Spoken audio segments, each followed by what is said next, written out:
5,000 कुटुंबांचा ऐतिहासिक गृहप्रवेश। नमस्कार, मी अमिता गावंडे। कबीर न्यूज नेटवर्क मध्ये आपले स्वागत आहे।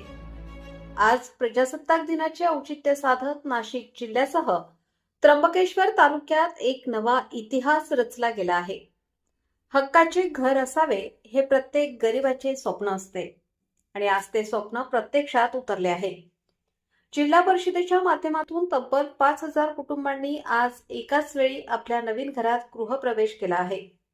नाशिक जिल्हा परिषद आणि जिल्हा ग्रामीण विकास यंत्रणेच्या वतीने राबवण्यात येणाऱ्या प्रधानमंत्री आवास योजना आणि राज्य पुरस्कृत विविध घरकुल योजनांतर्गत आज जिल्ह्यात एक ऐतिहासिक उपक्रम पार पडला। जिल्हा परिषदेचे मुख्य कार्यकारी अधिकारी ओमकार पवार यांच्या संकल्पनेतून आणि प्रकल्प संचालक प्रतिभा संगमनेरे यांच्या मार्गदर्शनानुसार आज प्रजासत्ताक दिनी 5,000 लाभार्थ्यांनी गृहप्रवेश केला। त्र्यंबकेश्वर तालुक्यात हा आनंद द्विगुणित करण्यासाठी विशेष सोहळ्याचे आयोजन करण्यात आले होते।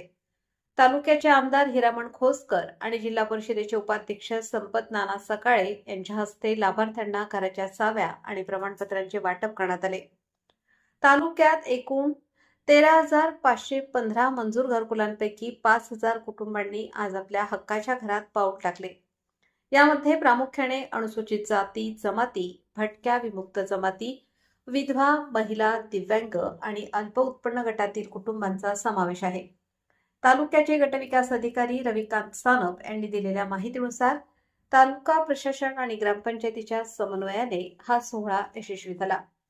तत्पूर्वी पंचायत समिती स्तरावर प्रशासक तथा गटविकास अधिकारी रविकांत सानप यांच्या शुभ हस्ते उत्साहात ध्वजारोहण करण्यात आले। हक्काच्या घराची स्वप्न पूर्ण झाल्यामुळे लाभार्थ्यांच्या चेहऱ्यावर आज एक वेगळेच समाधान पाहायला मिळत आहे।